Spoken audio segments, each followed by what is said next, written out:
time since I've been on. It's been a few days now because I haven't disappeared.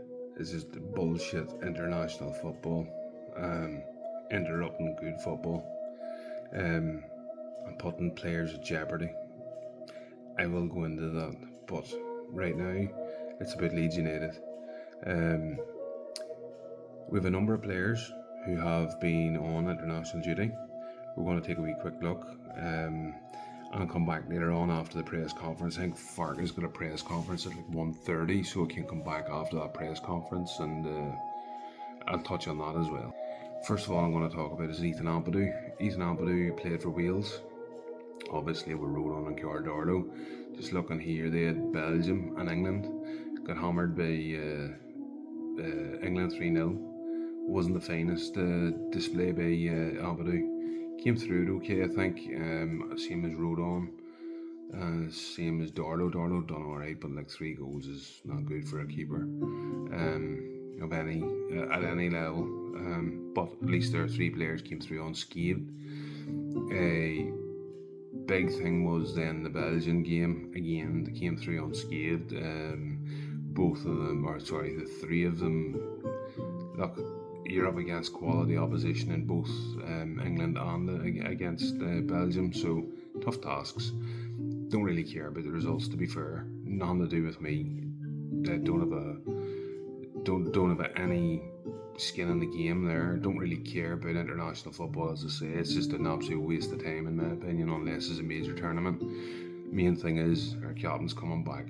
He's fit at the minute until the press conference comes out, as is the other 2, which is important. However, Lucas Perry hopefully will be fit. I'll touch on that at the end of the video though.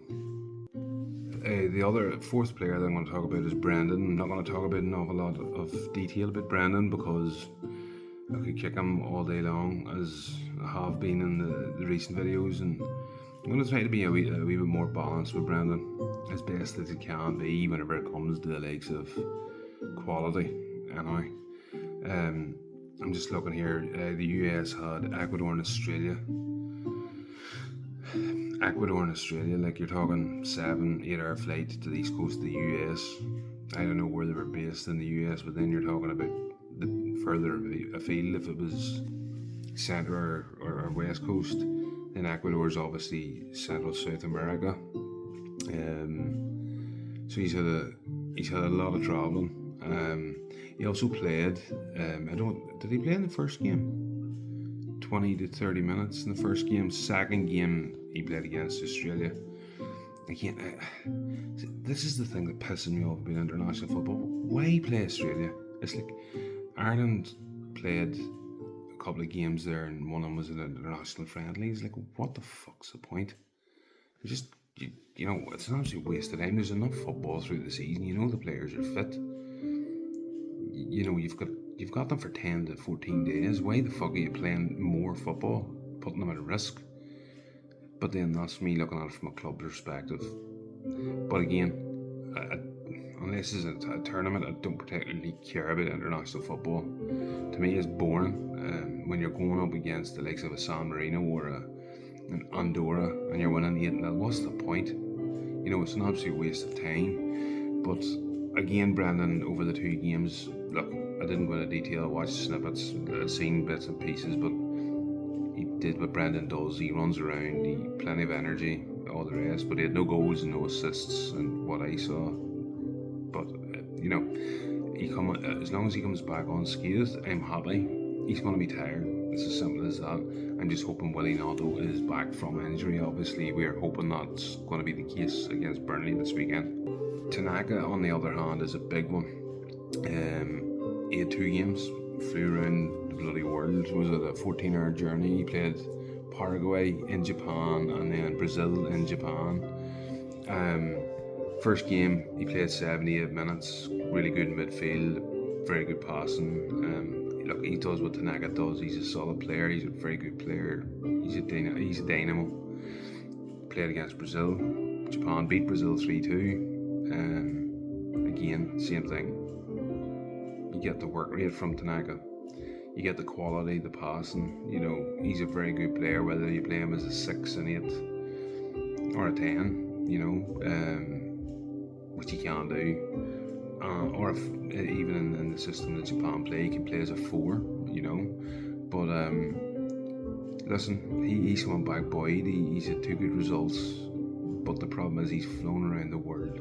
12 to 14 hours one way, 12 to 14 hours the other way, and football in between.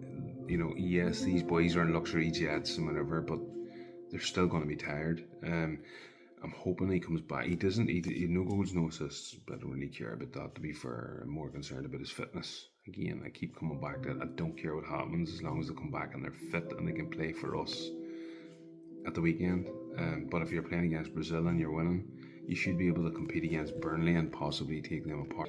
Next two is Gudmundsson and Bijol. Gudmundsson, he had 2 games not too far away. I think it was Switzerland and Kosovo, so it was like they were both at home actually, just looking there.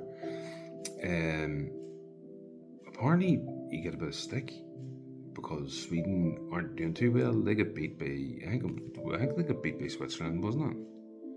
Am I wrong on that?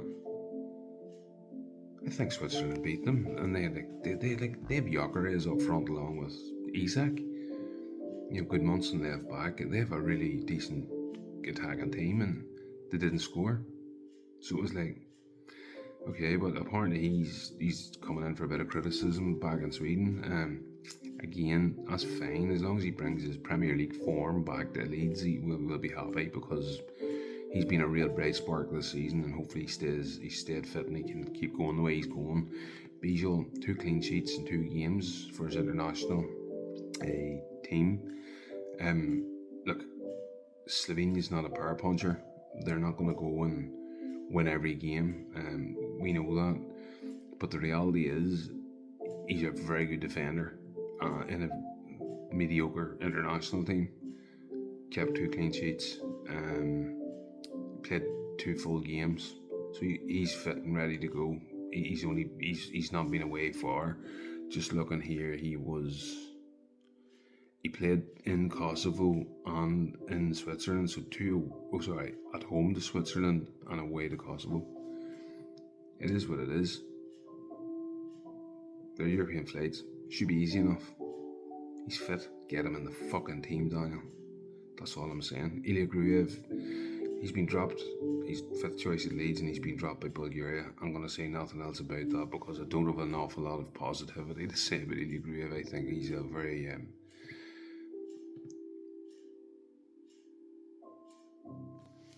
So that is the rundown basically from the senior lads. We've clocked up miles, we've clocked up minutes. A lot of boys have got minutes in their legs, which is a good thing, I suppose. The problem is the miles, and hopefully they're fit. A couple of things just I've noted down. There's a couple of notable under 21s here. So you had Rory Mahedi again. He's not a starter for Leeds seniors. He's your 4th choice goalkeeper, I think. He flew to Gibraltar, flew to Azerbaijan for Scotland under 21s. Didn't concede any goals, did well, played both games. Charlie Crew played for the Wales under 21s. They had Belgium and they had Austria. One was at home, one was away. Energetic midfielder, but again, there's no injuries or anything confirmed. I know he's out on loan, but he's one worth keeping an eye on because he's a quality young lad.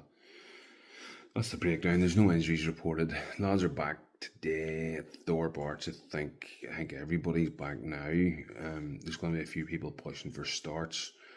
Hopefully Willie comes back in. Perry could be come back in. Hopefully Bijol comes in. But we'll see. I'll come back after the Farka presser and I'll